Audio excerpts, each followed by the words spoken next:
All right. Hello, everybody, and welcome to another episode of the Couch Warrior podcast. I'm your host, Mike, and today we're going to be doing episode 24, breaking down UFC Long Island. So this should be a really dope card. I'll be there live. I know a bunch of other people will be there live. My guy Brandon in the chat over here saying he'll be there. I'm hyped. But yeah, so today we have a super dope guest. We got Eric over here from Eric Bets Fights. Eric kills it every single week.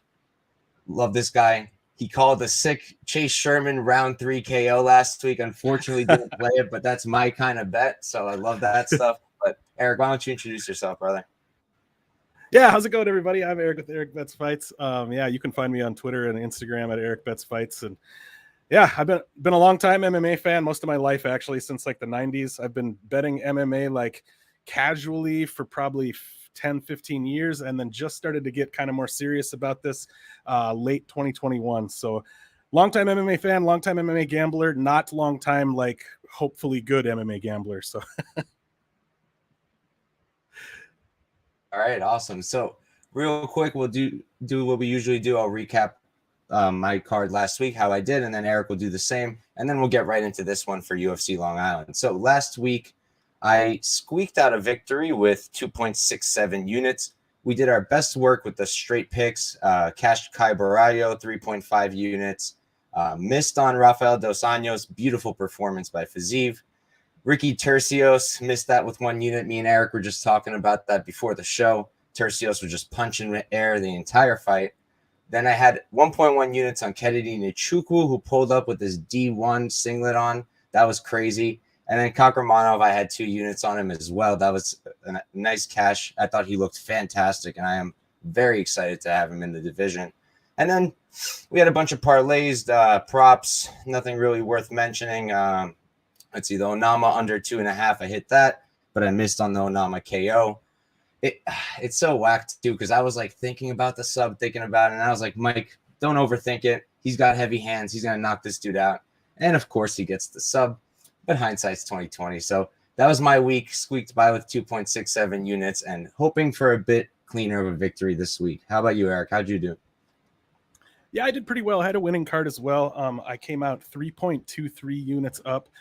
I would have been close to 10 units up if Michael Johnson had gotten that decision. I bet Michael Johnson straight for 1.5 units. I also bet him by TKO. And I sprinkled his TKO round props for like 0.1 unit, just a little bit. And then I also had him, like, I don't do this very often, but sometimes I like to get real degenerate with it and parlay a couple underdogs. And I actually parlayed Chase Sherman and Michael Johnson here. And, Sherman came through and Johnson damn near did too. I only put half a unit on that, but it was at plus 719. So that would have been a big win too. So yeah, it would have been 10 units up if Michael Johnson would have gotten that decision. But probably my favorite, I did hit Chase Sherman by KO TKO plus 340 on that prop. And then my favorite bet of the whole card, and I don't know, I only went half a unit on it, even though it was like the bet I liked the most. I don't know why I did that, but Said Nurmagomedov by decision at plus 245. Like, I really, really liked Said to win that fight. And I felt pretty comfortable that he wasn't going to be able to get the finish. So I was like, man, that by decision plus 245, that's a great bet. Wish I would have went heavier on that one, but yeah, overall not bad. Yeah, I actually went inside the distance with Said, and after doing my research a little more and hearing guys like you talk about it, I was like, oh, no. But I had, like, plenty on him on parlays and whatnot, so I was like, whatever. Honestly, I was concerned. I'm not happy with that bet. I feel like he could have lost that fight, I feel like, if round 3 went even a little bit differently. Even then, I was concerned about the decision, and I thought 30-27 made no sense. But luckily, we got the win. I definitely needed that one. But all right, so we'll get right into it. Oh, sorry, Eric. I was just going to say it was absolutely sweatier than I was expecting it to be or wanted to be. Big time, especially considering I think he closed like what, minus 400, did Said? Something like that. Yeah. All right. So now we'll get right into it. We'll break down the card. We got 12 fights. I believe it's still 12, right? Nurmagomedov was the 13th fight. Yeah, cool. So for our first fight of the night, we've got a debutante and a UFC vet. We got Jessica Penne versus Emily Ducote. Penne is 14-5-0. She's 39 years old, 5'5" with a 67-inch reach. And I currently have her training out of Steel MMA rather than Alliance. And then Ducote on the other side is 11-6-0. She's 28 years old, 5'2", so she's given up 3 inches in height, 64-inch reach, so she's given up 3 inches in reach, and she is training out of American Top Team OKC, just like Tapology says. So for this one, you know, it's interesting because I honestly didn't know who Ducote was until her last fight with Zapatella, and I wasn't planning on betting it. I don't often bet Invicta. As it is, you know, women's MMA can be greasy, and then you add regionals to it, and it gets even greasier. So I don't normally touch it. But I remember Ducote, she blew up from like -200 to like minus, I think it was like 1,200 or something. So I took a flyer on Zapatella. And Ducote, she looked good. I know a judge gave Zapatella round 1. I didn't see any sense in that. Ducote, she's a striker. She's good at it. She cuts the cage really nice. She sets up her angles good. Her 1-2s are good. Combos are good. I did notice that she doesn't really throw any kicks. She's primarily a boxer when it comes to the striking. So there's that. But honestly, I don't know if she'd want to kick here anyways, because I do expect Penne to wrestle. At least if she wants to win the fight, I think she should be wrestling. She is bigger. She does have the reach. So maybe she could play at range, but it's not really her game. Not really what Penne does. She has that victory over Lupita Godinez. I know most of us thought Lupi won that fight. I know most of us had money on Lupi, so maybe we're all biased, but I rewatched it literally today. I thought Lupi won, but regardless, Penne showed a good performance. I will say this, Ducote low-key also can wrestle. I saw it in one of her fights. She was grappling a little bit. She got a takedown. It looked good. She's already fought 2 UFC vets, knocked out Danielle Taylor, and then I forget the name of the other woman. Juliana Lima? Yeah, Juliana Lima. That was the other one. So she's already faced 2 UFC vets, so it shouldn't be that different for her. But it is a debut at a big UFC event, not a pay-per-view, but close. And normally that's another thing for me that I don't love for someone making a debut, because as it is, you've got debut jitters, and now throw in this, you know, it's a big deal, something Penne's already dealt with. I do like Penne to win the fight, honestly. I'm probably going to play her. I like that she's an underdog here. I like that she has a path of victory clearly in the grappling, in my opinion. I think she can out-grapple Ducote for 3 rounds and pull off a decision here. I might sprinkle the sub personally. We'll see. We'll see what the line ends up there. I'll check right now what it's sitting at. Penne sub is plus 450, so I wouldn't play it at those odds. But if FanDuel gives me something crazier, I'll probably hit that. But yeah, I like Penne to win. As long as she doesn't stay at range and try to strike with this girl, because if she does, then it could be trouble. But I do like Penne to win. How about you, Eric? Yeah, you know, honestly, I echo a lot of the same things that you said. It's a weird spot because they both, you know, narrative wise, they're both in fadeable situations. Like we've got Ducote coming up, making her debut, pretty big step up in competition for her. And then we've got Penne. I mean, even though she has looked good lately, she's 39 years old. So it's like, you know, how heavily do you weigh those two things in your capping, you know? So I've kind of gone back and forth on this one, but yeah, I largely agree. Like with, you know, people talk about the Contender Series fade. I know Emily Ducote isn't from the Contender Series, but it's sort of the same situation when you've got the debutante coming in against the established veteran, and the veteran is the underdog.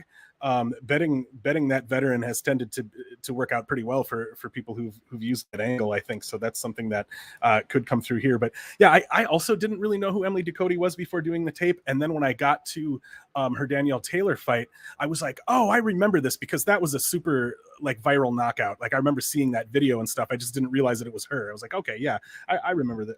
I remember her now. But yeah, one thing that really struck me about Emily Ducote is she's with her striking, she seems really economical. She's really efficient. Like she doesn't throw a lot of unnecessary strikes. She you know, I don't know what her actual striking percentage numbers are or anything like that, but I suspect they're fairly high just from what I saw. Like she doesn't really waste a lot of movement. It seems like she waits until the openings are really there to throw, and she lands at a pretty high clip. So and yeah, I think she's pretty well rounded overall. I think she is a BJJ black belt. She doesn't look to use that necessarily, and that doesn't necessarily mean, obviously there's levels to black beltdom as well, so that doesn't necessarily mean she's going to be able to hang with Penne here. But yeah, I'm largely in the same boat that you are. If I was going to play a money line here, I'd play Penne, and I was actually looking at that sub prop earlier today as well. Haven't put anything on that. It's one I'm considering, but I'm not sure yet. Yeah, normally I would probably just tell myself to lay off on this one, but I'm going to be there live, so like I need to have action on every fight. Yeah, there you go. For now, it's just a matter of finding the smartest action on every fight. So I feel like it's probably Penne there. I would have done Penne by decision if I didn't think she's live for a sub. So, but we'll move right along to one that I'm actually really interested in. Here we've got Dwight Grant versus Dustin Stolzfus. So Grant is 11-5-0. He's 37 years old, so he's a bit on the older side now. 6'1" with a 77-inch reach, training out of AKA. And on the other side, we got Stolzfus. Oh wait, no, I don't think Grant's at AKA anymore. Oh yeah, he is still. Sorry, I got mixed up. But then Stolzfus, 13-4-0, 30 years old, 6 feet tall, so he's giving up 1 inch in height and 75-inch reach, so he's giving up 2 inches in reach. And he's training out of Syndicate MMA, as far as I can tell, based off of his Instagram. So this one's really interesting, and it honestly seems like Grant's on a bit of a decline to me. I feel like he hasn't been looking very good. He didn't look great in his fight against Trinaldo. He didn't look great in his fight against Sergey Khandozko, where he ended up getting KO'd. He does carry really big power. He has that going for him, so he's always live. Almost knocked out D-Rod before D-Rod knocked him out on his skates. He does have good takedown defense. I think it's like in the 60s. Yeah, 68% takedown defense. So that's really solid, and it's over a pretty good sample size. And considering that Stolzfus is probably going to be trying to take him down, that's a good thing to see. However, I still think that Stolzfus is going to get him down, right? Like, you look at it, you look at his Grant's fight with Sekulic. I don't think highly of Sekulic at all. He's severely lacking in the striking department, and he really relies on his grappling. And Sekulic still found success with the grappling. And I looked up the decisions and like the media member scores and whatnot, and I saw the majority felt that Sekulic won that fight, and I also felt that he won that fight watching it back. So I do think there's a path for Stolzfus in the grappling here. I think the concern would be on the feet, but even then, he's shown like a lot of improvement in his 4 fights, right? You look at the Vieira fight. Yeah, Vieira is a BJJ guy, but he's also been looking better in the striking, and Stolzfus outstruck him fairly comfortably. And then GM3, that was less comfortable for me watching that, because I thought that GM3 had a bit more success than he should have. So take that as you may, but I do think that Stolzfus can hang here. My one concern is just him getting caught, but I think that if he doesn't get KO'd, I do think he's going to win this fight by decision. I think a sub might be live, but with the takedown defense of Grant, I'm not holding my breath there. Grant's never been submitted, so there's that. Stolzfus does have 5 sub wins, but I am on the Stolzfus side. I played his money line. I played it for 2 units, and I got him a little bit better than it is now. I got him at plus 145, and he's now plus 125. You can get plus 130 on FanDuel. So, yeah, I do like Stolzfus. My one concern is the KO. What are you thinking, Eric? Yeah, I like that plus 145. I potentially would have played him too if I would have seen a line like that. This is a fight that I really came away from the tape just kind of feeling like I didn't have a strong read, and I didn't have a strong lean one way or the other.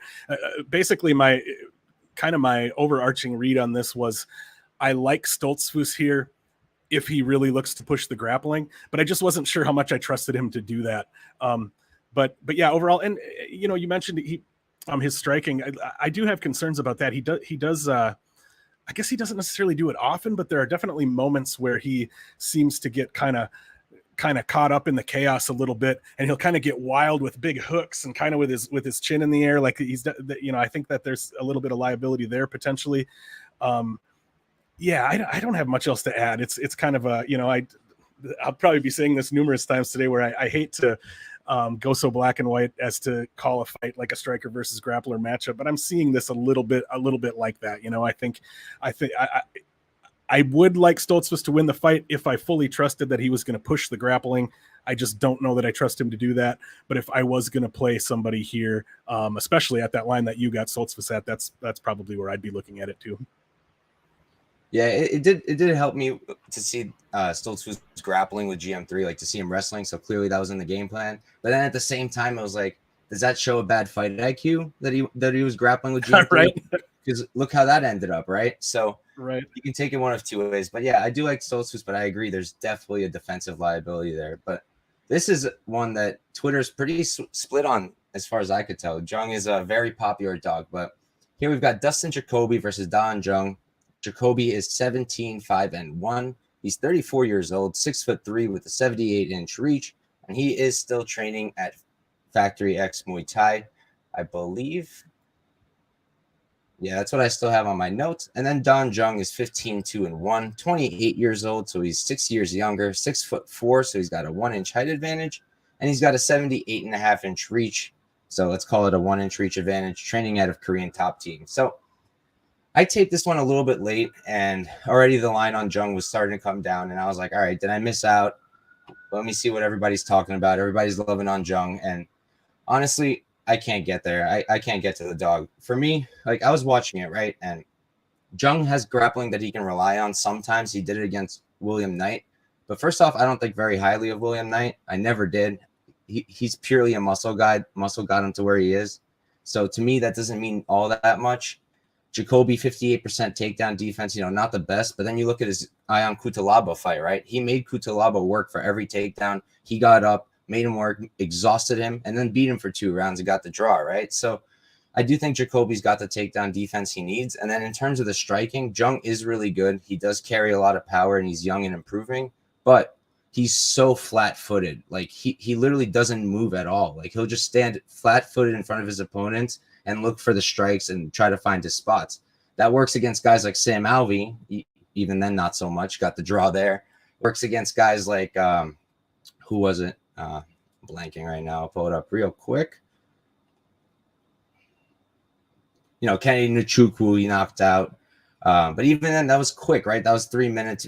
We didn't really get much of a read there. His Mike Rodriguez knockout, also 1 minute in. I just think that he's very defensively liable here. Sam Alvey showed that. He showed how you can counter this guy. And Jacoby is such a good kickboxer.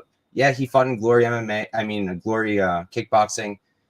And normally I wouldn't say that necessarily means much. Look at Roberson, right? But he's shown a resurgence since he's come back. He's looked really good. His striking looks really good. So I do like Jacoby to win this fight. I'm going to wait because it looks like Jung is still getting bet down. And if I can get Jacoby at even money or plus odds, I'm going to be very happy. So that's what I'm thinking. How about you, Eric? Yeah, I'm actually one of the guys who did bet Don Jung right after I finished doing the tape. I think I got him at plus 125.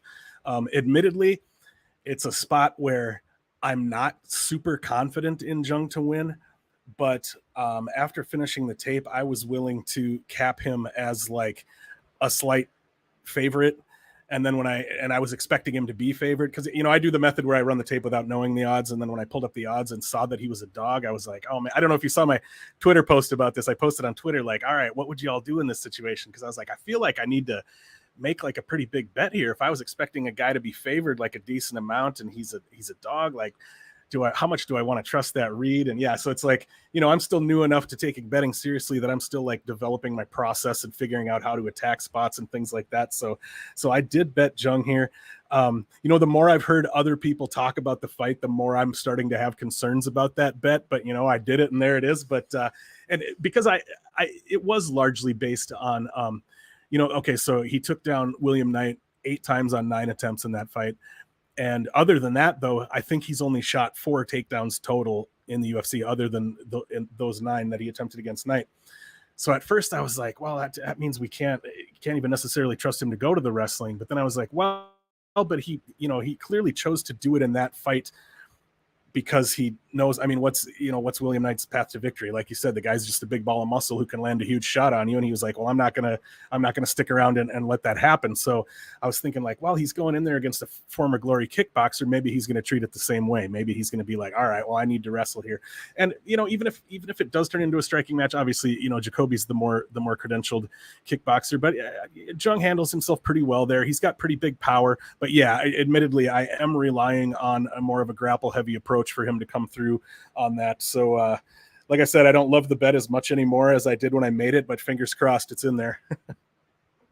Good luck, brother. Unfortunately, I'll be on the other side, but hey, it happens. Yep. But moving along, this is another one that was really interesting to me. So we've got Bill Algeo versus Herbert Burns. This wasn't originally the fight for either guy. Algeo was supposed to fight Quarantillo, which would have been a banger, and Burns was supposed to fight blanking on his name. Eric, do you know by heart? I don't remember. I want to say Hussein Ashkabov, but I don't want to make anything up. Yes, it's Hussein Ashkabov. That sounds right. Yeah, would have been cool to see that guy come in, but hopefully we'll see him soon. Thankfully, they were able to keep at least one fight alive. So we've got Bill Algeo versus Herbert Burns. Algeo is 15-6-0, 33 years old, 6 feet tall, 74-inch reach, and he does train out of his own camp, Algeo MMA. And then Herbert Burns on the other side is 11-3-0, 34 years old, 5'9", so he's given up, 3 inches in height, same reach, 74 inches, and he does train out of Sanford MMA right now with his brother. So we haven't seen Herbert Burns in a while. We haven't seen him since the Pineda loss, where he looked honestly pretty terrible, in my opinion. And now looking at how Pineda's done since, it's not the best look. And then, I also don't like betting on a fight where a guy's been out for so long, right? We don't know what he's been up to in those 2 years. Has he been constantly improving his striking, which in my opinion is really rough? Has he been working on his cardio? Because he can come in here and look amazing if he worked on those two things, but he can also come in here and look like trash. So that's one thing here. And then on the other side, I think that Algeo is a better striker here without a doubt. The grappling easily goes to Herbert Burns, right? Look at his BJJ credentials. Look at his ground game. And then you also look at the fact that Bill Algeo gets taken down pretty much in every single fight. He's got a terrible takedown defense. It's 55% now. So honestly, it's getting better. But his get-ups are really good. His scrambling abilities are really good. He does all the right things to get up, and he makes these guys really work, which works towards his game, right? Because he's this pressure guy with a lot of cardio and output. And if he can exhaust you that way, it plays to his game. I saw someone post on Twitter, and then I looked at it, and they were right. He gets his back taken almost every single fight, which you can also take in one of two ways, right? You can be like, all right, if Herbert Burns gets your back, he's going to tap you out. Or you could be like, this guy had Brito on his back, this guy had Ramos on his back, and neither of them could submit him, right? Two other really good BJJ guys, neither could submit him. So that helped me. I do think Algeo wins this fight. I do think he wins it. He just needs to not get submitted in the first round. I think that's the path of victory for Herbert Burns. I ended up just parlaying Algeo with another guy we'll talk about later on in the card, and I'm not going to go more than a unit on there. I saw someone earlier, my guy Brandon brought it up, Algeo round 3. I'm going to be on that. I mean, I love round 3 bets, and this is the perfect spot, right? You're a guy who hasn't shown good cardio. I think Burns has been to only 2 or 3 decisions, if I remember correctly. Not remembering right now. Let's see.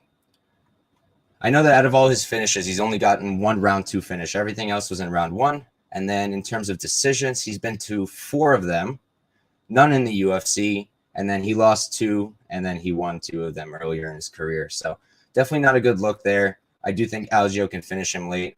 The one concern is if Burns does get his back, if Burns does get that wrestling going, can he submit Algeo? Did he fix his cardio? Can he wrestle for 3 rounds? Because if he did improve there, what is he? He's plus 170. That can look really good in hindsight.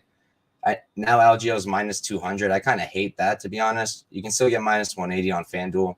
But yeah, I just parlayed him for a unit and then just a round 3 prop for me. How about you, Eric?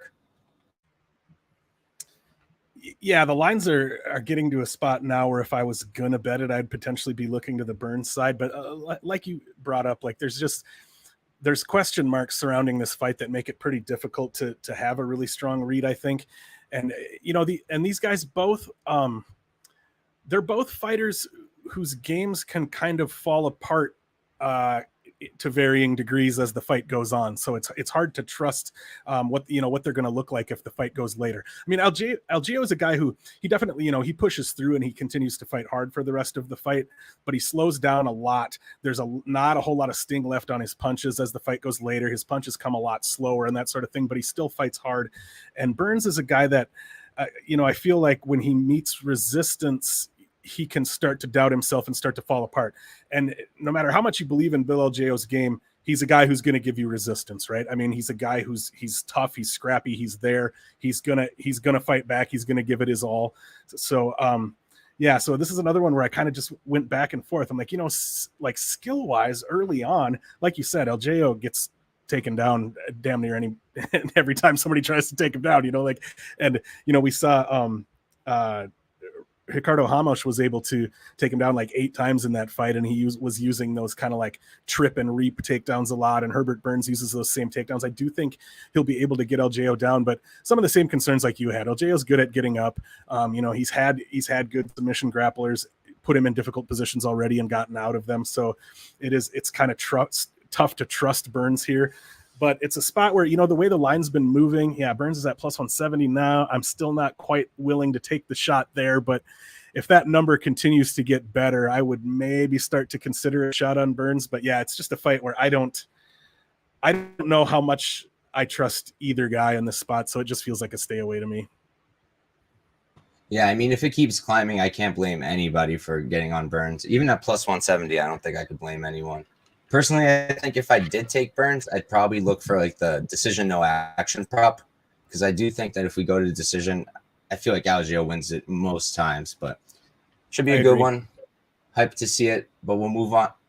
This one I'm really excited for, and I've got quite a hot take. Well, not a hot take, but a heavy take. I don't think it's hot. A lot of people are on this side, but Ricky Simón versus Jack Shore. Ricky Simón is 19-3-0. He's 29 years old, 5'6" with a 70-inch reach, and I do have him training out of ATT right now. And then Jack Shore on the other side, 16-0, 27 years old, 5'8" with a 71-inch reach. So he is a bit bigger in this fight, and he does train with his father over at Shore MMA, which normally I don't love. I don't really like when fighters train at their own camps all too often. I like when they're the bigger camps getting more looks. I feel like it's just better for a young fighter's improvement. But so far, it looks like whatever they're doing over there at Shore MMA, it's working. So if it ain't broke, don't fix it, right? So this one's really interesting because had the Timur Valiev fight never happened, I would never bet Shore here. I would have never bet him here because I would have assumed that Ricky Simón has the better grappling. He can hold him down, and he'd probably win there. Now, I don't think so. I think Jack Shore is going to win this fight, and I think it comes down to this. I think that on the feet, he's without a doubt better. Simón is more compact and stronger, I think, and he's probably going to carry more power. But he's a very classic wrestle boxer. He doesn't really do anything too special on the feet, and he can tend to leave himself a little bit hittable sometimes. Although he does have a 60% striking defense because he does hold the high guard, moves out of the way of shots well. But, oh no, I'm mixing them up now. That's my notes on Shore. 64% striking defense, even better for Simón. But I think that if Simón does take Shore down, which I mean, I expect him to shoot without a doubt, I do think Shore's going to get back up, right? You look at the get-ups on Valiev. You look at the scrambles that he pulled. That first get-up when Valiev took him down, he got up close, held him, and then used the butterflies to just kind of stand up. That was crazy. And then the scrambles throughout that fight were just crazy. And who's the better grappler, Simón or Valiev? I have no clue. But I just feel like now a lot of people are starting to hop on the Simón side saying he can out-grapple Shore, and they're kind of just discounting Valiev as if we weren't all super high on him going into that Shore fight, which we were, right? Most people were at least. So I do really think that Shore showed that he can handle a grappling-heavy approach there, and he showed that he can handle his own on the feet against someone who's talented like Valiev on the feet. And I don't think that Simón's as good on the feet. So as long as he's not getting controlled, I don't really see how Shore can lose here. If he is getting controlled, I'll be a bit surprised, but I do like Jack Shore to win. Like I said, better striking by a margin, I think, and I don't think that there's at least not a significant grappling advantage for Simón. Jack Shore is climbing now to like minus 170, which I'm starting to like a lot less because I do see a path for Ricky Simón, right? We don't actually know how good Valiev's grappling is compared to Simón. Maybe it's just different, right? Because Russians are mostly combat sambo based, whereas Ricky Simón's a classic American folk style wrestler. So it could be completely different. So I definitely see a path for the dog, but I do like Jack Shore to win. And I got him at, what did I get? I got like pretty good odds. I got minus 125 the first time and then minus 140 the second time. And I did 1.5 unit bets on each one of those. So that's me. What are you thinking, Eric? Yeah, this one for me was a little a little bit like the same way the Jung fight went for me. I finished the tape expecting to find Simón as a small favorite, and then when I saw him as I think he was at plus 150 when I pulled up the odds, and I didn't jump on that one right away because I wasn't trusting my read too much. But I guess the reason that I did end up betting Simón at plus 150 for just one unit because I was like, all right, I'm trying to work on like trusting myself a little bit more here. I'm going to put it out there, and really, like, I agree with a lot of the points that you made, and I think in the end, what convinced me that I was willing to take that shot is simply because of how much Ricky Simón does push the wrestling. I've got some stats here. Let's see. He averages 6.7 takedowns per 15 minutes. On Contender Series, he landed 14 takedowns, and in his UFC fights since then, he's landed 7 takedowns three times and 6 takedowns twice. Like, those are numbers that we just don't see from anybody, you know. So I thought, even if Jack Shore has faced other grapplers, other good takedown artists, I just don't know if he's faced the kind of relentless takedown onslaught that I'm hoping Ricky Simón is going to throw his way. And yeah, I do agree that it's a fairly close fight, and I didn't feel like super comfortable in that read that Simón should be favored. But yeah, I decided to take that shot at plus 150. It feels like a closer fight than that to me, but I'm not one of those things that I'm willing to die on that hill. I mean, I will say this for the Simón side. I do think that he's physically stronger than Valiev. So yep. I think that could help him a lot in his wrestling approach. So there is that. But we'll move right along to another pretty divisive one, honestly, that I don't have much of a take on just yet. We'll see if you do, Eric. But we got Punahele Soriano versus Dalchaa Lungiambula. Soriano is 8-2-0. He's 29 years old, 5'11", with a 72.5-inch reach, training out of Extreme Couture. And then on the other side, Lungiambula, 11-4-0. He's 34 years old, 5'8", so he's giving up, 3 inches in height, and he does have a 4-inch reach advantage, 3.5-inch reach advantage. And I have him training out of Sanford MMA, I believe. Let me double check my notes. Yes, he is at Sanford. If you've watched my shows before, you know that's my personal favorite camp right now. I think very highly of what they do over there, so that's good for Dalchaa. And yeah, I mean, I'm seeing a lot of people on Dalchaa. I'm seeing a lot of people also on Soriano saying that they don't understand the Dalchaa love. And at first I was on that side, right? Before the tape, I was like, all right, I never thought that highly of Dalchaa. I still don't think he's that good. I think Soriano is a very good fighter. And, you do look at his 2 losses, and I think that's why a lot of people are keeping off of him and liking the Dalchaa side. But, like, look who he lost to, right? Maximov, who used a game plan that Dalchaa just can't do, right? Dalchaa has a judo background, but he's not going to be wrestling like that. That's not something he does. So I don't think that's open for him. I think that maybe he'll get some success with the grappling. Maybe he'll get like a few judo throws, but I don't see him holding Soriano down really. Even Maximov had a hard time. So I don't think that's really a path for him. And then Soriano lost to Brendan Allen on the feet, which you can argue isn't the best look, but I'm very high on Brendan Allen. I know a lot of people aren't, especially recently, but I'm very high on Brendan Allen. So I don't think that's a huge loss for Soriano either. I think that in terms of the striking here, I'd give a slight edge to Soriano. He keeps it a little bit more straight, but both of these guys really loop their shots. They really load up. They're really just swinging for the fences, which I absolutely hate. Both of their cardios are pretty whack, honestly, especially Dalchaa. I'd say his is worse. Their striking defenses, they're both pretty hittable, honestly. Defensive grappling for Soriano. It's funny because his takedown defense now is sitting at 35%, but literally one fight ago, it was 100. So you can't take much of that either. Yeah, I think that Soriano should win, right? I think that Dalchaa can catch him with something big. He's super explosive, like very explosive as Dalchaa. That's probably why his cardio is pretty terrible. But I don't know. I feel like his striking is too sloppy, so I feel like Soriano should be able to catch him. And then I think he'll try for the grappling and get tired trying. So I do lean Soriano, just not enough to be able to bet him at these odds. It is slowly going down. He's like minus 220 now. He opened at minus 275. If it maybe gets down to like minus 180, maybe I'll take a look. But I'm really not sold on either side here. I don't have a very strong read. I get both arguments because I just think that neither of these guys are that good. And yeah, like Daz is saying over here, it's just going to be a wild fight. Violence is probably the way. Let's see what the prop is sitting at. Fight doesn't goes at minus 210. Bet 365 and Betway have it at minus 175. So if it opens like that on some of the other books, I'm going to be there for sure. I do think that this fight finishes more often than not. If you consider both these guys' styles, like they're just going to come at each other. So I do really like fight doesn't go, and that's probably the only play I'd make here. Oh, and maybe I'm going to look at fight ends in KO. I'd be interested in that one as well if it's plus money. How about you, Eric? Dude, that was funny. You could almost literally just put quotation marks around everything that you just said and just put my name after it. Like I was going to say, even right down to, you said minus 180 was the number at which you'd potentially be willing to look at Puna. I put that exact same number in my notes. Minus 180 was just, yeah, literally the exact same. Yeah, basically the same thoughts. I mean, Dalchaa, obviously, I mean, the guy is an athletic freak who's very, very dangerous early.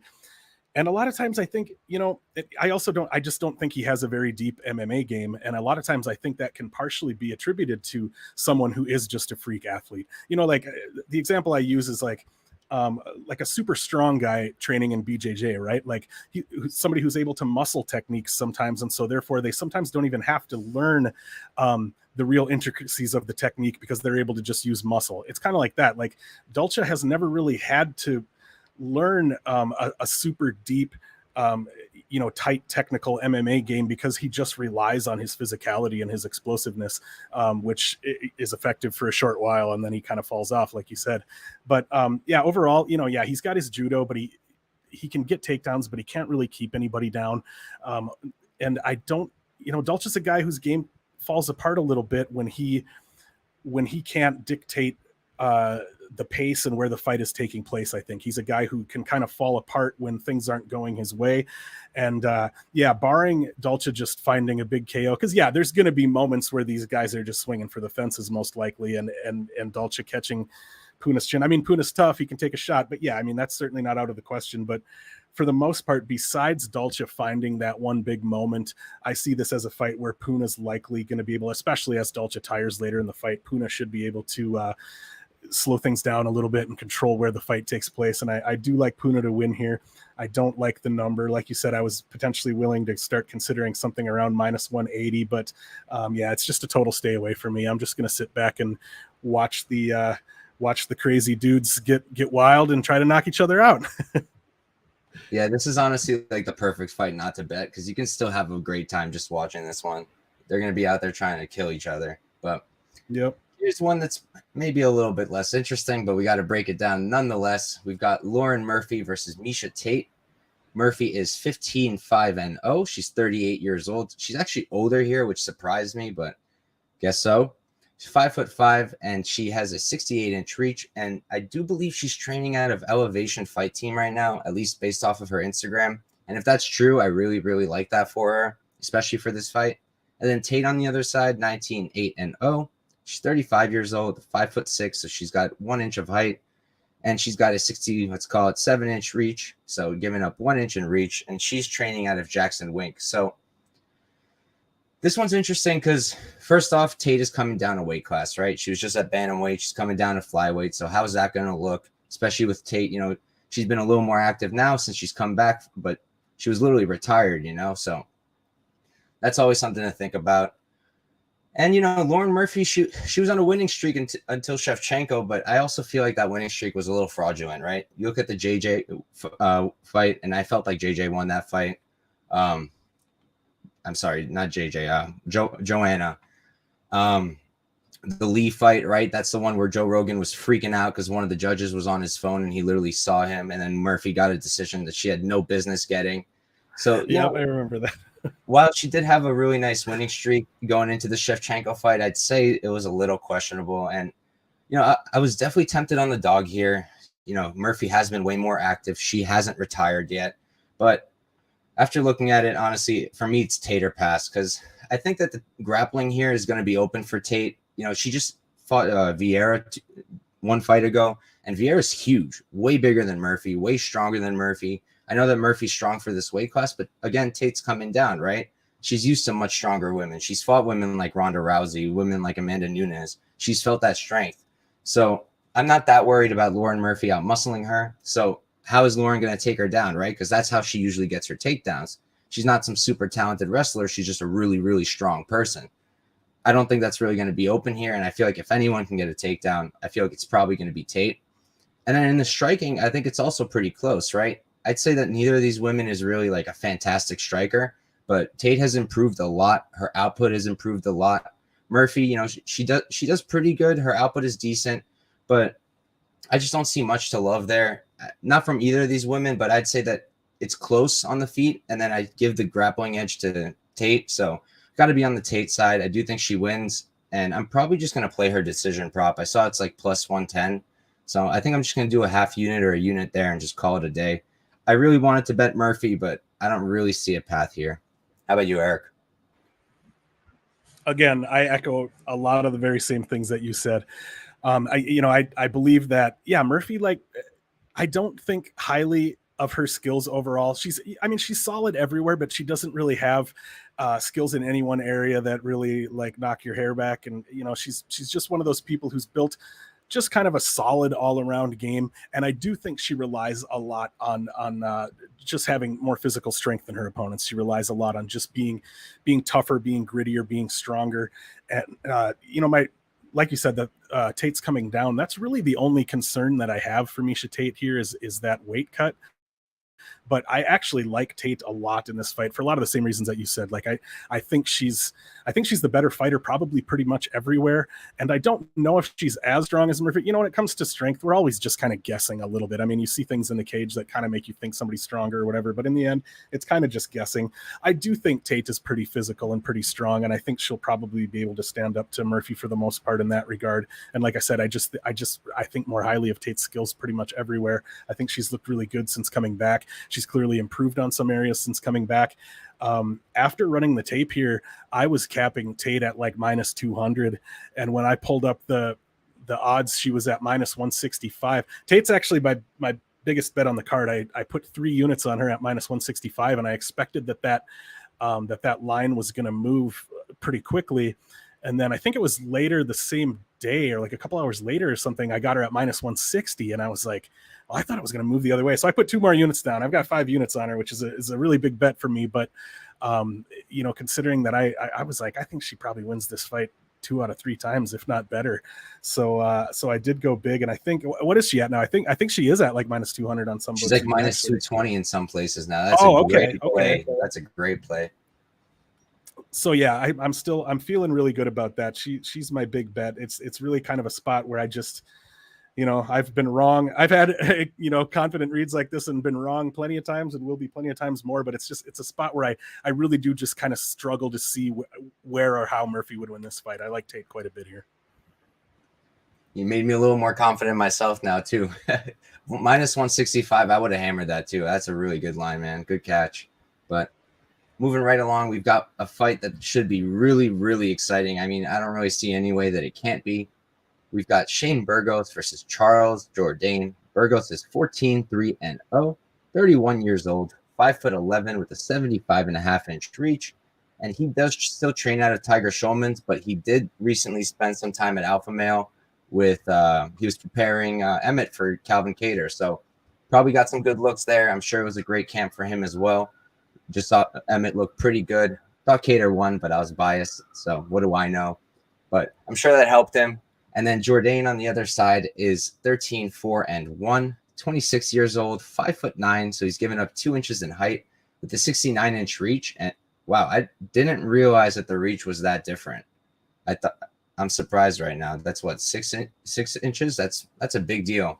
I actually didn't even realize that. But yeah, man, I like Shane Burgos here. I do. And honestly, I thought that he'd be growing and growing and growing as a favorite. And the line's recently come down to minus 170, which is where I played it. I feel like it's a really good spot. I just feel like Jourdain, there's a lot to like, but he's also so inconsistent. You literally never know who you're going to get. Like, you don't know if you're going to get the guy who fights to a draw with Kulabau or the guy who submits Venata in one round, right? You don't know if you're going to get the guy who went to war with Marcelo Rojo and needed a finish, or the guy who beat up Ewell for 3 rounds, right? You just don't know. And because of that, I really don't like backing Jourdain all that much. He is a pretty good striker. He's very explosive. He carries a lot of power. He really likes his kicks. He's got a lot of good kicks, but I don't know. He doesn't have a grappling edge. Like, he doesn't grapple at all. He's never gotten a UFC takedown. He has shot. He's just never gotten them. So he doesn't have that to rely on. So he needs to win this fight on the feet, right? Like, I don't think that Burgos is going to shoot and get caught in a sub like Venata did. I don't think that's going to happen here. And on the feet, I just think that Burgos is better. Everything is straight from Burgos. The combos are really fast. I love his striking, honestly. I think it's really clean. The output, I love how he looks in the pocket. It's just so crisp. He mixes the targets well. He's constantly going head, body, legs, head, body, legs. You never know where he's going to hit next. The level of competition, honestly, isn't even really comparable. You got Burgos fighting guys like Edson Barbosa, Billy Quarantillo, Emmett, Cater, and then Jourdain on the other side. You know, he's fighting guys like Yule coming up to 145, Venata coming down to 145. So definitely give the level of competition edge to Burgos, give him the striking edge. And I think that if anyone can go for a takedown and get it, I think it'll probably be Burgos as well. Not that I expect it, but I think it's something he could do.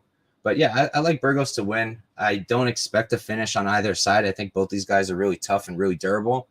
Like, it literally took Edson Barboza beating the hell out of Burgos, and even then his body took like 10 minutes to figure out that it had to get knocked out. Like, that's how tough this dude is. So I don't really see this fight finishing. I like Burgos to win. I played him at minus 170, and he is my other leg for that parlay with Bill Algeo. I got that at, I want to say it ended up being plus 149 for that parlay. So I put a unit there. What are you thinking, Eric? Yeah, once again, I'm a broken record. I have a lot of the same thoughts. I have placed one bet on this fight. I bet the over 2.5 at minus 130. I also like this fight to go the distance. You know, it's one of those spots. It kind of like I bet what fight? Matt Brown and Brian Barberena. I bet that fight to go under, thinking like, oh, both these guys are just animals. You know, somebody's going to get finished. But then you know, it's like sometimes I forget to take into account, like, yeah, but they're both also super tough. Like, yeah, they're great at finishing people, but they're also great at not being finished. And this is kind of one of those spots. You know, these guys are both super tough. And yeah, I do think this fight will probably go the distance. I also like Burgos for a lot of the same reasons that you said. One thing that really stood out to me when I was doing the research for this fight, Shane Burgos's striking stats. He attempts 15.1 significant strikes per minute and lands 7.9. Those are among the best that I can remember seeing since I've started doing this. I don't, maybe once or twice that I've seen bigger numbers than that. So those are really impressive. But Jourdain is also at 11.3 attempted and 5.6 landed, which is also pretty good. But yeah, you know, like, yeah, like you just noticed that Burgos has that 6.5-inch reach advantage. That was something that I had taken note of while doing the research here, and that stood out to me a lot. Yeah, I think Burgos is the bigger, stronger guy with more output. He's a little more, kind of like you said, a little more trustworthy to just kind of keep it tight, to throw his punches a little straighter and not to get quite so crazy. You know, Jourdain is definitely capable of keeping things buttoned up in moments, but he's also a little, I mean, Burgos can get a little wild at times too, but Jourdain's a guy who can get caught up in the moment a little bit and get a little bit crazier than I'd like to see. But I do like Burgos here. He's not quite at a number yet to where I'm comfortable playing him. I'm probably not going to play a side here. I mean, if Burgos dropped like a decent amount more, I probably would, but I keep coming back to the idea that there are probably going to be moments in this fight where things just get a little crazy. These guys both like to have fun, and I think they're going to be in there feeling it, and they're going to be having a good time, and there are going to be moments that get a little hairy for both sides, I think. So it feels like a stay away to me. But yeah, like I said, I did bet that over 2.5, and I'm just going to sit back and hope that hits and have fun, because I think this is going to be a great fight. Yeah, the only reason I haven't hit the over as well is just because of the way they fight. I feel like going to be just stressed the entire fight, but I do think it'll go over. All right. So here I have two hot takes for sure. We've got Matt Schnell versus Sumudaerji. Schnell is 15, 7, and 32 years old. And in terms of his camp, I've had a hard time figuring out exactly where he is. I know that I heard Fortis, so I guess we'll stick to that for now. And then Sumudaerji on the other side is 16, 4, and 0. He's 26 years old, 5'8", 72-inch reach. So he's got the team actually. So over at Schnell's old camp. But yeah, I'll say it right away. I'm on the Schnell side here. I'm on the dog, and I did play him inside the distance as well. And I'll explain why. There's a lot to like about Sumudaerji. He's a really good technical striker. He's really clean. He uses his length really well. Keeps it at a distance. His punches are nice and long. But all that said, you know, you look at who he's been fighting, right? Zaruk Adasha, much, much smaller than him. Malcolm Gordon, smaller than him. Andre Sukumtat, I don't actually remember his size. I'm checking that. He's not smaller than him. And then Smoka, I don't think is smaller than him either, right? But Smoka beat him. And then Malcolm Gordon, he knocked out quick. We didn't really get much of a read there. I don't really think very highly of Gordon, at least not his striking. So that didn't mean much for me. And the Adasha performance, it was impressive, yes, but it also showed me holes, right? Adasha was able to find a lot of success by exploding and closing that distance. And once he was in the pocket, he was landing. As soon as he closed that distance, he was landing and he was finding success. Schnell, I think his striking is really, really underrated. I have 8 subs in my notes. I go off of Tapology, so if there's like missing results, I can't count them, obviously. But I have 8 submissions, and Sumudaerji, there's this narrative he's been subbed 4 times. So if Schnell wins, it'll be by sub. But I was thinking about it, and like, how is it going to get there? Who's going to bring it into some kind of control time position where Schnell can even get a submission? Schnell's not going to shoot. Sumudaerji's not going to shoot. So I don't really see that being live. And then on the feet, I don't think that Schnell's necessarily outmatched here. I think that his striking is really underrated. And I think he's overlooked in general because he's shown some, poor decision-making. Royval, for instance, he was beating him up on the feet, chases him to the ground and gets submitted. So I do get that. He got knocked out by Pantoja because he was going a little too crazy. But I just think his striking is underrated. He shows a lot of good things. His hand speed is nuts. He's really good in the pocket, just like Burgos. The combos are really good. Keeps everything straight. I just like how he creates angles when he's striking. And I just think that he can close that distance. He's not that much smaller than Sumudaerji. He's no Zurukadashev in terms of size. He's bigger. He's the same size almost. So I do think he can find success on the feet and beat Sumudaerji there. So I am going to be playing Matt Schnell moneyline. I played him inside the distance at plus 575 just to cover that sub as well. And then I'm for sure going to play his KO prop because on Bet Online, it opened plus 1400. They took it right down, so I'm not sure where it's going to open back up, but I have a feeling it's going to be around there. So I'm going to be on there because I get it. I get how Sumudaerji could win this fight, but I think that Schnell could do it too. And at plus 220 and then plus 1400 for a KO that I think could happen, I got to take it. What are you thinking, Eric? Yeah, I don't mind that shot at all. I'm on the other side here. I not bet wise. I haven't bet anything. But generally, my read on this fight is I think that, you pointed out that they're about the same size, and I'm seeing now they're both 5'8", and Sumudaerji has 2 inches of reach, it looks like. I think that I was thinking that Schnell was a little bit smaller than that. But, yeah, my general read on this was just with the way Sumudaerji uses his length and uses his movement. He's kind of always moving. He's kind of getting in and out of range. He's hard to catch, I think. And I was seeing it as, sometimes what we'll see from Schnell is that, if he is having trouble hitting Sumudaerji, if he is having trouble getting inside, he'll kind of sometimes have those moments where he sort of rushes in, like old school Vitor style, like kind of running and throwing reverse punches. And so I was thinking if he is having trouble getting to Sumudaerji, if he is getting frustrated and he starts to kind of try to blitz in like that, I think Sumudaerji is really good at finding counters in those kind of situations. And so I was envisioning it potentially playing out with Sumudaerji being able to time a counter really well and catch Schnell for the knockout. So the bet I was looking at here that I was hoping I was going to be interested in, but once I saw the number, I wasn't. Sumudaerji by KO is at plus 110. That's something that I would definitely be interested in if I was getting a better number on that, but that's just not really anything that interests me. Another one I was looking at is Fight Doesn't Go the Distance at minus 125, but I haven't played that either. But yeah, honestly, but yeah, if I was going to play, like I don't even like the idea of parlaying Sumudaerji or anything, even though I do like him to win here. If I was going to play a money line side, I'd be going the same way that you're going. I don't hate that at all. Yeah, honestly, I'm looking at the Fight Doesn't Go in the under as well. Fight Doesn't Go is actually minus 155 now, and the under's minus 130. I feel like, especially if you like Sumudaerji by KO, right? Like, why not just shell out a little bit more for that under 2.5 minus 130, and then you're covered if Sumudaerji gets a KO, you're covered if Schnell gets a KO, and you're covered if Schnell gets that sub that some people think is coming. So I feel like that violence is probably a good spot here as well. But we'll move right along to a fight that honestly I had a really hard time picking up a read on here. So we've got Jingliang here versus Muslim Salikhov. Lee is 18-7-0. He's 34 years old, 6 feet tall with a 72-inch reach. and he's currently training out of Sanford MMA also, which is super interesting. Shai Elan BK was over there in Sanford, and they were taking a bunch of pictures before Shai Elan's fight.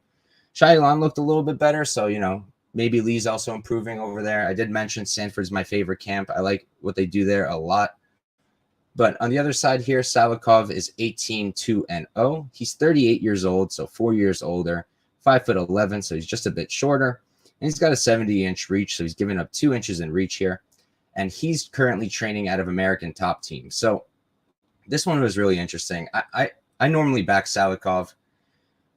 He's a very good striker, very clean, very technical, but he's also a lot of the things that I hate in a fighter. Low output, and he does a lot of spinning stuff. And, man, I hate spinning stuff. Said Nurmagomedov is a prime example, you know. He almost lost that fight because he was just being a fool, honestly, with some of the things he was doing. You know, too much spinning is a thing. You can spin too much. You don't have to keep spinning.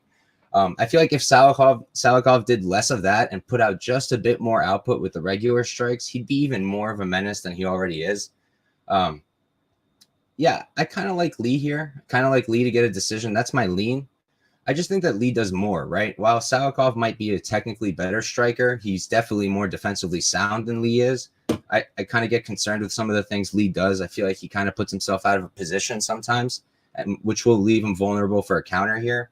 But overall, I just think that he does more. He does more of the striking. His output is much higher. He's putting together combos. He's not spinning. I don't think that the grappling is necessarily going to be live here for either guy. Maybe Salikhov picks up a throw or two, but I don't see him picking up top control. I think it's going to be on the feet, and I think it's going to be a usual Salikhov fight where he's just looking for his big shots, trying to pick his spots, find that big one to knock Lee out, and Lee's going to be putting out an output and putting on a pace on him. So I feel like if Salikhov doesn't get the KO, I'm having a hard time seeing him beat Lee by decision here. I really am. So far, the only bet I've placed was plus 460 Lee by decision. I don't think that he KOs Salikhov. I really don't. And, you know, if they go to decision, like I said, I favor Lee. I do, because he does more things, right? He just does more. So, like, you need to do things to win a fight, especially now, right? Like, we see these judges, like, they're not scoring output if it's not damaging anything. They're not scoring just movements. They're not scoring takedowns with just no damage, right? So I do think Lee could win this by decision. Whether I'm going to play his money line, I'm not sure, because I just don't think I want to stake that much here. My read is not strong. I see a path for Salikhov without a doubt. And while I did say I do think Lee wins by decision, if he goes to decision, I think that, you know, I don't think it's impossible for Salikhov to squeak it out either. So I'm not sure I'm going to play a side here yet, money line, but plus 460 decision, I had to take it on Lee for a quarter unit. How about you, Eric? Yeah, again, I have a lot of the same thoughts. I came to a different conclusion. As far as a pick, I was leaning a little bit more towards Salikhov. Like, I do think this fight goes to decision, and I was leaning a little bit more on the Salikhov side. Same reads though. Like, I think Lee will do more. I think Lee will be busier. But my thought was that Salikhov will simply land the more impactful strikes that look better to the judges. But yeah, Lee will be landing more. And you know, we may see Lee try to push the clinching and wrestling. I don't think he's going to have a lot of success trying to do that. But you know, you mentioned the Li Jingliang by decision. Part of what I do in my notes is I always put, you know, what my best bet is for each fight, whether I'm going to play it or not. And even though I did lean the Salikhov side here, Li Jingliang by decision was the bet that I chose as my best bet, and that's the bet that you made. So yeah, we're in agreement there. I haven't placed that, but yeah, I do think it goes to decision. I do think it plays out pretty closely. And even though I do lean Salikhov a little bit, if you can get, I think, well, last I looked, it was at plus 425, but yeah, I don't think that's a bad spot at all. Yeah, FanDuel had plus 460. I'm not sure how long it'll last, but I'm still scarred from missing that Ortega sub line. I remember opening it up this weekend, seeing plus 480, and I was like, my God. And then I waited just one night, and I wake up and it's plus 280, and I was just devastated. Oh, damn. But anyways, we'll move right along to our co-main event of the evening. Someone attending the event, I really wish we had a different co-main event, but this will work.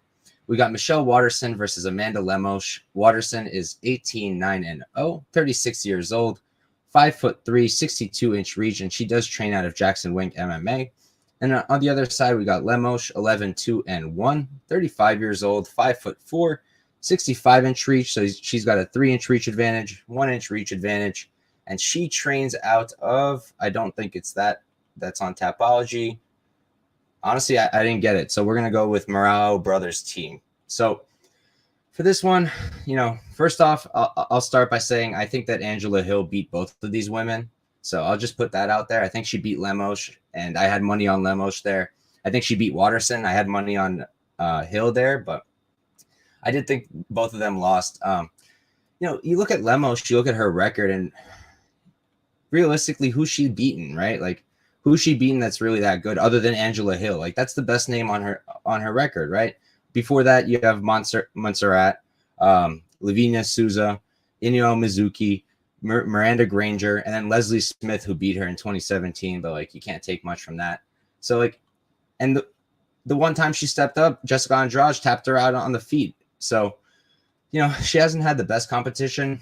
I will say this though, before Jessica tapped her out, I'd say Lemos was winning those striking exchanges. She was looking pretty good, right? She was landing nice leg kicks on Jessica Andrade. So like, she was looking pretty good there. But like, she shows a lot of things that I just don't love, like low output. I hate that. I love big power, but if you're not going to be throwing a lot, like it doesn't really mean much to me.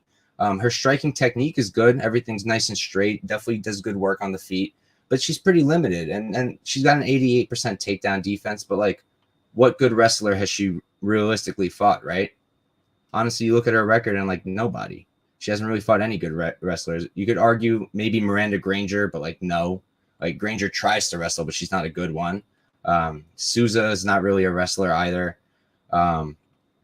Montserrat, like, she just got those throws on Cheyenne Buys, but like, that wasn't technical wrestling. So I don't think that she's going to be able to wrestle here, obviously. Can she keep it on the feet? Yeah, probably most of the time. But I do think that Waterson should be able to find some success with the grappling. I think she's the best wrestler that Lemos has fought so far. And I think she should be able to close the distance, find some success. Can she hold her down? That's something I'm not sure about. And on the feet, I just like that she can outpace Lemos here. I don't think that she's a better striker, and she is giving up reach, and she's definitely not the stronger striker here. But I think that her output is better, and her striking's pretty good, and it's definitely been showing improvements. She does have good kicks. She's supposedly a karate woman, but it's really just those kicks that show any sign of karate. The strikes are decent. She strikes in flurries. Her 1-2 is good. She just doesn't use it enough. She does good work in the clinch. If this was like minus 200 Lemos, I'd understand, and I'd probably maybe look at like a Lemos decision prop or something like that. But like, when I was looking at the line and when I broke this down, I saw Waterson at plus 310, and I was like, okay, I'm playing that. And then I opened up the props, and I just wanted to see what her decision was at, and I saw plus 700, and I was like, yeah, I'm in, because I already think she can win, right? And then you're telling me she's plus 300 money line, but plus 700 for her most likely path to victory. That's absurd, right? So I had to hit that. I think that, it's going to be a sweaty bet for sure. I'm not for sure going to hit this. It's going to be sweaty. Lemos is good. She's deserved her way here. She's very strong. And like I said, her striking is good. I don't like that she's got low output, and I think she can lose a lot of moments. And I think Waterson could be able to win a decision here. At those odds, you got to love it. So that's what I'm thinking. How about you, Eric? Yeah, dude, I saw your tweet about when you found that Waterson by decision line at plus 700, and I was very jealous because I pulled it up on. I didn't know that the line had dropped. I pulled it up on Bet Online, and it was at plus 400, and that was when I finished the tape, Waterson was at plus 300. Because that was the spot I liked the most. I put in my notes, definitely check out the Waterson decision when that drops, because I have a lot of the same thoughts. I mean, I do think Amanda Lemos should be favored here. I do think Amanda Lemos will probably win the fight, but then the more you really look into the details and really think about it, it starts to seem like Waterson at plus 300 it just doesn't make a lot of sense. And I kind of wish I would have bet Waterson's money line as soon as I finished the tape, actually, because she was at plus 300 or maybe a little better when I finished the tape, and I think on the books I have now she's more like in the plus 270 290 range, something like that. I'm hoping that people are going to throw Lemos and parlays and stuff, and maybe we'll get a little bit better line on Waterson again as we get closer here. But I have a lot of the same thoughts, and especially that we know that that Michelle Waterson can go a hard 25 minutes. We know that she can go 25 minutes without even really slowing down. I mean, she's still looking to end the fight and going hard in the 5th round. And, with the way Lemos fights, I mean, she does put, she's looking to hurt you. She does put a lot of effort into her strikes. She does fight in a way that could, start to wear on her if we get into those championship rounds. And, so yeah, part of me sort of understands why Lemos is as big of a favorite as she is. But yeah, like I said, the more you dig into the details, the more it starts to seem like, all right, Waterson's actually a pretty decent bet here. So this is a good time to mention. I don't know if you saw my tweets about this. I started a project after I did that thing where I pulled the odds for all the women's fights in 2022. And it turned out that if you had bet $100 on every women's underdog just blindly so far in 2022, you would have been up almost $1,000. So I've started a new Bet MMA tips page. It's called She's a Dog, and I'm going to blindly bet every single underdog. I'm going to put 1 unit on every underdog and just see how it goes. So far, it was Antonina Shevchenko, Courtney Casey was the only fight. And I actually didn't see that whole fight, but I know that a lot of people thought it was super close and that Courtney Casey should have gotten the decision. So there was an example right there already where she didn't win, but it was, she was the dog. I bet it blindly and she was close. So yeah, I will have to bet Waterson for that project, but I'm not sure if I'm going to bet her for my, my real tracking or not, but I'm definitely considering it. I love that project, by the way. I saw when you posted, I was like, that's amazing. Long overdue, honestly. Right. But all right, so we're up in event now. We've got a banger on our hands, in my opinion. We've got Brian T. City Ortega versus Yair Rodriguez. So Ortega's 15-2-0, 31 years old, 5'8" with a 69-inch reach. And I believe he's currently at Fight Ready MMA. And Yair Rodriguez on the other side is 13-3-0, 29 years old, 5'11". So he's got a 3-inch height advantage, 71-inch reach. So he's got 2 inches in reach. And I do believe he's still at VFS Academy. It's a Mexican camp that's actually pretty good. So this one was super interesting to me. Before I broke anything down, I was definitely leaning Yair Rodriguez, honestly. I just felt that he had a strong striking advantage. I felt that he looked really good in the Max Holloway fight. And I also felt that Ortega doesn't really wrestle much. But then I started watching the tape and I was like, okay, yeah, Ortega used to not wrestle much, but now he's starting to. He shot against the Zombie. He got takedowns against Volk, which is impressive. So he is wrestling. And then you look at Rodriguez, and the guy got taken down, I think, 3 or 4 times by Max Holloway. And Max, I think almost took his back. So, that's questionable, right? If Max can do that, I'm fairly certain that Ortega, who's been clearly working on his grappling, and if he is at Fight Ready, I'm sure he's working on his wrestling there as well. They're very wrestling heavy there. So I do think he's going to be getting takedowns here. And if he does, he's going to be always live for a sub. For 5 rounds, if he's getting a takedown, anytime it's on the ground or even on the fence, I think he's going to be live, right? So already it's hard for me to bet against Ortega. And then you look at his striking and it's also really improved. He's a southpaw, so he's got that advantage here. And, he started putting together good combos. His stuff is straight now. The output improved big time. And he's just relying a lot less on these chaotic moments of him throwing up a sub. And now he can actually win moments in a fight and win it on the feet and then get the sub if he needs it. So while I do think Yair is going to be better on the feet, and I think that he's going to be live for a KO all 5 rounds, and if they remain on the feet and Ortega doesn't grapple for some reason, I do think Rodriguez will be the better man. But because Ortega's improved in the striking, because Ortega can grapple, because Yair was getting taken down by Max freaking Holloway, and I love Max. I'm the biggest Max fan ever, but the guy's an amazing boxer, not an amazing wrestler. Max was never known for his wrestling. So I am on the Ortega side. Like I said, I hit that prop. I ended up doing the plus 280 sub prop for a half unit. I still like that a lot. He's got 5 rounds to work, and I do think over 5 rounds, there's a good shot he'll pull up that sub. If anyone got that plus 470, I mean, God bless you. And I ended up playing his money line as well. I got it at minus 160, I think. Either that or minus 160. Yeah, minus 160. Did 1.6 units because I do think he can win a decision as well. Both these guys super tough. And I saw some stat today on Twitter that I think it was just in this year from all the featherweight main events, right? There's been, I think, 1 finish. Correct me if I'm wrong about it being just this year, Eric. I don't remember. But only one featherweight main event finish. So take that as you might. But I do like Ortega. What are you thinking, Eric?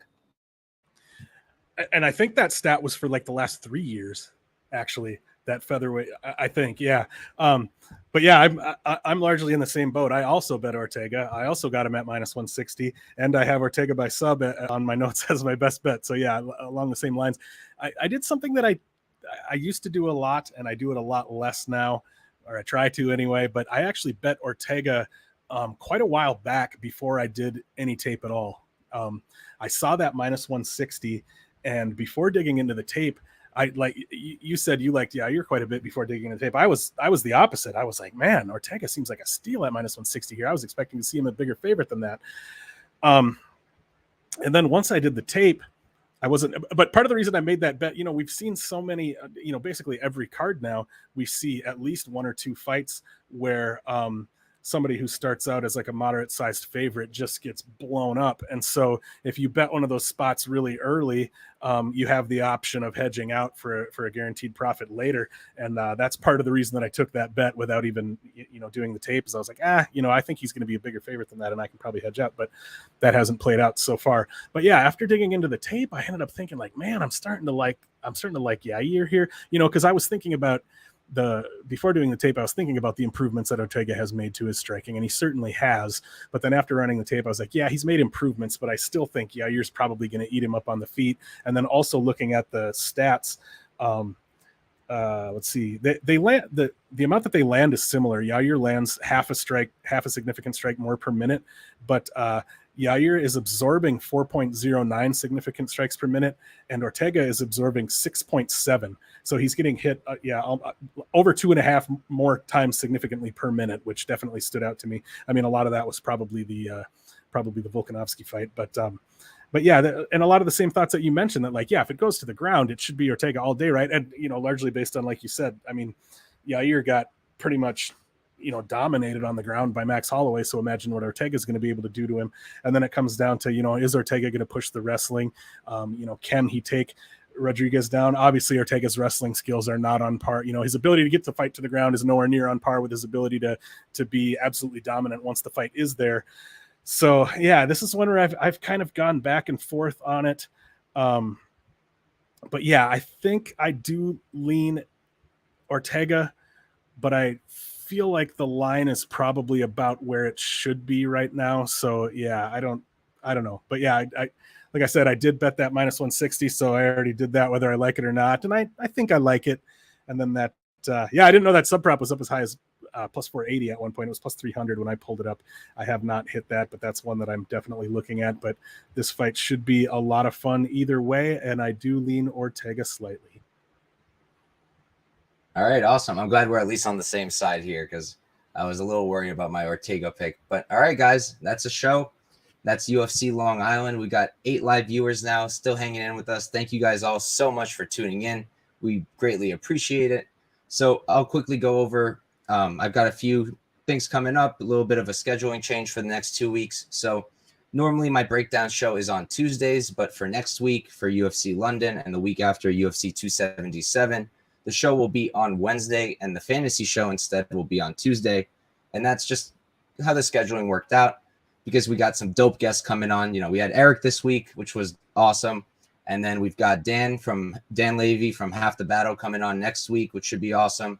And then the week after that for UFC 277, we've got a dope panel with Uncle Weezy, me, Pat from Addicted to Combat. He was over in the chat earlier on the stream. And Wiz Betts, who's been killing it with the baseball, if any of you guys follow him on Twitter. But that's the plan there. And yeah, you guys can find me at Couch Warrior Pod on Twitter. I post my bets. I try to do it as soon as I make them, or at least the day of. I'll update my slate. And I've got this show every Tuesday and the fantasy show on Wednesdays. And then every Thursday, except this one, you can catch me on the MMA Engine channel with Lou Betcha, where we do the Bet Elevator, a really fun show, very different. Not so much focused on breakdowns and more so on finding those big plus money props that I love losing my ROI on. So, Eric, why don't you tell everybody where to find you? Yeah, man, you gave a shout out to WizBets there. I want to shout him out as well. I've been tailing his baseball bets like almost every day now. I know absolutely nothing about baseball. I don't think I've watched a baseball game in my entire life. But the great thing is when you got a guy like WizBets putting those sharp baseball bets out there, you don't have to know anything. So anyway, yeah, you can find me at Eric Bets Fights on Twitter, also at Eric_Bets_Fights on Instagram. Eric Bets Fights on YouTube as well. So I put out material on my Eric Bets Fights channel on YouTube, but I'm also putting out some content on the Never Hedge Media YouTube channel, and I've also started doing some written breakdowns for Never Hedge Media's newsletter on Substack. But like, let's see, show wise, oh god, what do I all have going on now? I put out a show on Tuesdays called Mixed Martial Smarts, which is a short video with some trivia questions about the fighters on the upcoming UFC card. I'm doing that every week on the Never Hedge Media YouTube channel. And then Wednesdays I put out my full card breakdown also on the Never Hedge channel. Thursday nights I do a live show called Big Money Bets, where I bring a guest on every week and we talk about our favorite props and parlays. I've got some awesome guests coming up as well. I've got Dan Tom from MMA Junkie and the Protect Your Neck podcast this week. And then I've got good old Clint. Clint's coming on from Die Hard. He's coming on in a couple of weeks. And then I've also got Gordo coming up. So I'm really excited about the guests I've got coming up for that show. And then you can also find me every Saturday that there's a UFC event, 1 hour before the fights kick off. You can find me on the DFS by the Numbers for the Best Bet Show. There's a panel of 4 of us. We go through all of our favorite bets for the card, and then the show ends right as the prelims kick off. So it's your last, kind of like your last stop to get some DGen action going. But yeah, thanks to everybody in the chat for being here. Really appreciate you guys hanging out with us, and I hope you all come find me on some of my social media channels. Let's hang out. Looking forward to that show with Clint, Eric. I feel like that's going to be a banger. Yeah. But all right, guys, thank you guys all for tuning in, and I hope you guys have a good one.